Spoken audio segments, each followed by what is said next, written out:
Hi, I'm bigcal, and welcome to my world. Today, a bit of something completely different to what I normally do. I'm going to be doing a video on a tier list. So these have become quite popular as of late. Tier lists where you got your rankings and people rank things basically on a tier list. I saw a video a couple of days ago from MacLeod, who's part of Team 4-Star, does Dragon Ball Z Abridged. And he did one ranking the Dragon Ball sagas, and I thought, hey, that's a cool idea, I should do that too. So here we are. So as you can see on the left, we've got the rankings from S, which is the absolute pinnacle, all the way down to F, which is terrible, shitty and awful. Over on the right, got screenshots that I did myself.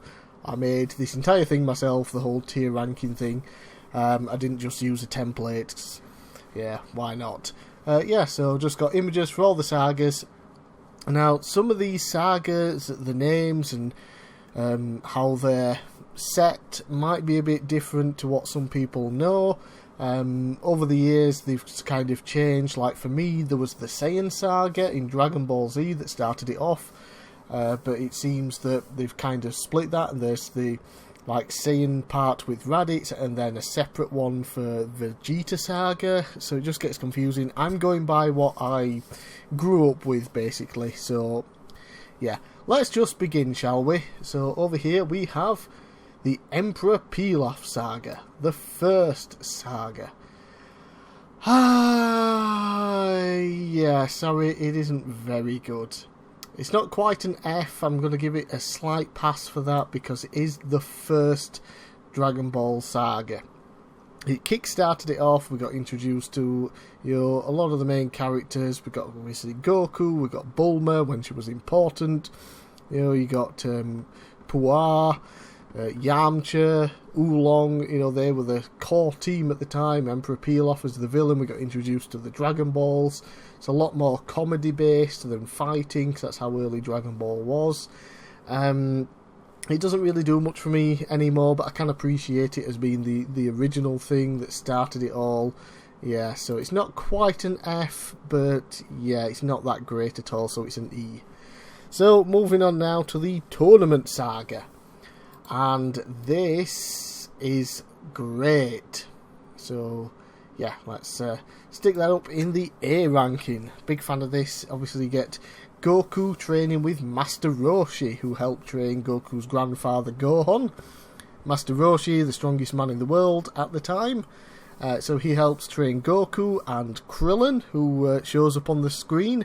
Krillin and Goku are somewhat rivals to begin with, but become friends. Then they go to this first tournament that we see in Dragon Ball. And we get some really fun fights. You got Krillin and Master Roshi, and Goku and Master Roshi, of course, being the two really great fights. It's just a lot of fun, and I love the tournament aspect of Dragon Ball. So yeah, plus we've got really cool moment. Master Roshi, you can see in the thumbnail I'm using here, where he buffs up and becomes massive, hits a huge Kamehameha wave to destroy the moon, to prevent giant ape Goku from destroying everything. Moving on now, we have the Red Ribbon Army Saga. So this introduces the Red Ribbon Army, of course, and they're after the Dragon Balls for nefarious reasons, and they've all got generals named after colours. I don't really care for this either. I really don't like it much at all. Don't think it's very good, very interesting. Most of the generals, especially in this part, are boring as hell. Fighting isn't that great, and yeah, I don't really enjoy it whatsoever. There's very little to it, really.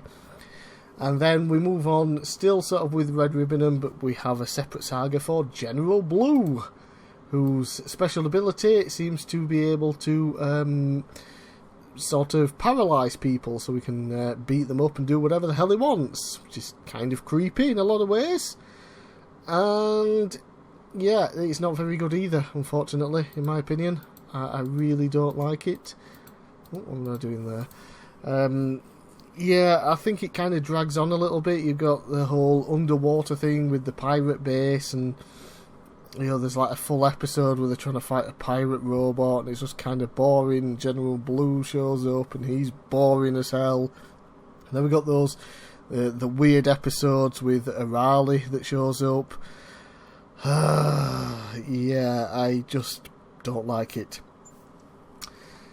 Then we have Commander Red Saga to end the Red Ribbon Saga off, and this gets a C grade. Why?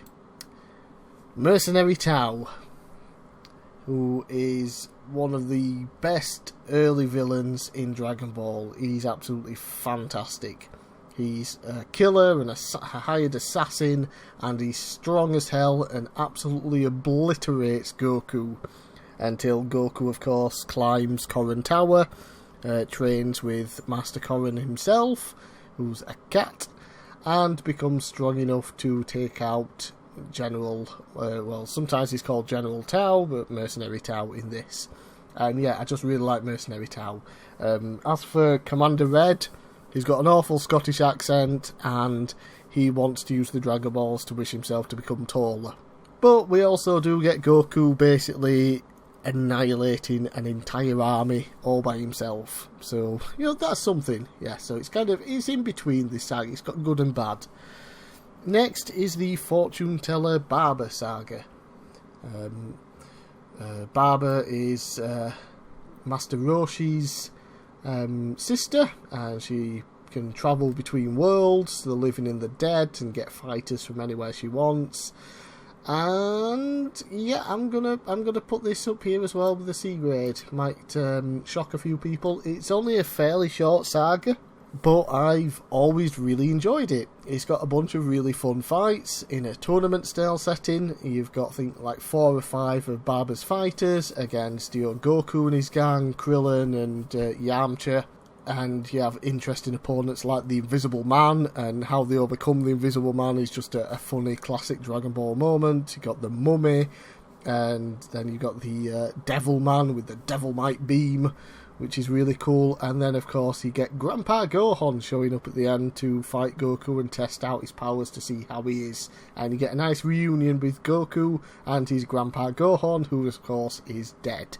So yeah, I always really enjoy that. It's short, it's got a lot of fun fighting, and yeah.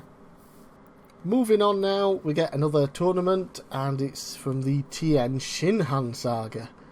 Oh boy, so we get introduced to Tien Shinhan, to Chaozu, to, what's his name? The Crane Hermit, basically. I can't remember what his actual name is. Master Shen, is it? Who's basically the rival to Master Roshi, and is the brother of General Tau, Mercenary Tau. So obviously they want revenge on Goku once they find out what happens. I think this one is fantastic, so I'm going to go all out and give it an S ranking, the first S tier for Dragon Ball Sagas. Tien is a fantastic character. He thinks he wants to be evil and cold-hearted and a mercenary like Tau, but as time goes on he realises that that's not the life for him. He wants to be a more honourable fighter, and he just wants to be the best fighter. We get some great fights in this. You got Tien versus Yamcha at first, where Yamcha almost holds his own and looks quite good against Tien, and then Tien snaps his leg, which is an awesome moment. Then you get Goku against Krillin. They have a really cool fight. One of my favourite fights of the entire series is Tien versus Master Roshi. Well, Jackie Chun, who obviously won the previous tournament. They have a great fight.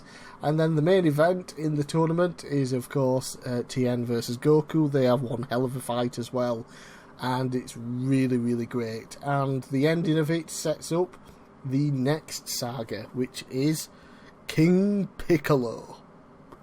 So, King Piccolo, he's the Demon King, apparently, and he was locked away in a jar for many years, but Emperor Pilaf has brought him out so he can take over the world and give part of it to Pilaf, which is the dumbest thing he could have ever done. And King Piccolo wants the Dragon Balls as well to make himself eternally youthful, so he can become even more powerful.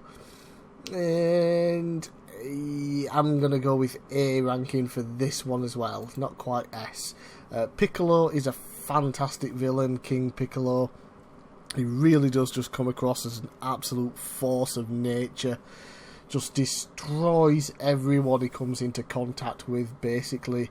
You know, nearly kills Goku. Master Roshi can't even stand up to him. Even tries to use the same attack that his master used on Piccolo to seal him away. The evil containment wave, but he misses or whatever, and unfortunately dies because of it. Tien, as powerful as he is, cannot stand up to him or even to his monsters that Piccolo vomits out. So that's an interesting thing as well. Goku does some special training with Master Korin again, and we're introduced to basically being able to sense power levels, which is a hugely important part of the show following this. And we also get introduced to Yajirobe, who's just, cool as hell. And then that, of course, leads us into the final Dragon Ball Saga. I just realised I got a bad picture here. It looks like it moved a frame when I tried to take the picture of it. But it is Piccolo Junior Saga. At the end of the King Piccolo Saga, Goku punches a hole through him, but King Piccolo spits out an egg with his essence in that becomes Piccolo Junior.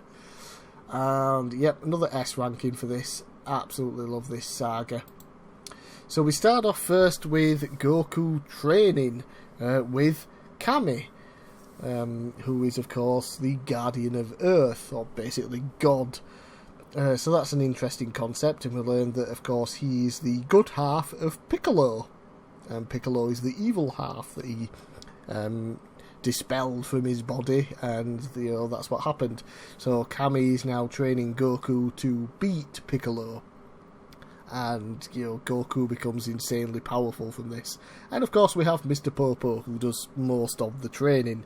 We also get some cool training scenes with Tien, Yamcha, and Krillin and Chaozu, as they go off on their own as well for the first time. So that's cool to see. And then we get to the actual martial arts tournament. Piccolo versus Krillin, where Piccolo thinks he's just going to walk through Krillin, and he does beat him up, give him a decent beating, but Krillin manages to get back up and gives up, knowing that he doesn't really stand much of a chance, but he did survive. Then we get Yamcha versus some weird old man who seems to absolutely school him in fighting, and that's revealed to be Kami himself, who's taken over a human vessel.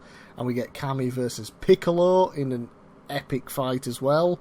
And then we also get a rematch from the final of the last tournament, Goku against Tien, in an even better fight as far as I'm concerned. And then, of course, the main event is Goku versus Piccolo Jr., and that is a tremendous battle. That's where it really picks up, and sort of like it's the most Dragon Ball Z-like fight, I think, out of anything in Dragon Ball. So an excellent way to finish off the Dragon Ball series, as we now move into Dragon Ball Z.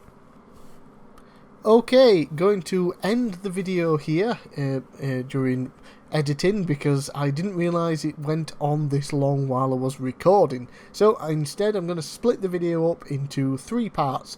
This first part featured Dragon Ball. Tomorrow will be Dragon Ball Z. And then the final day will be Dragon Ball GT and Dragon Ball Super lumped together because they are fairly short. So thanks for watching this tier list.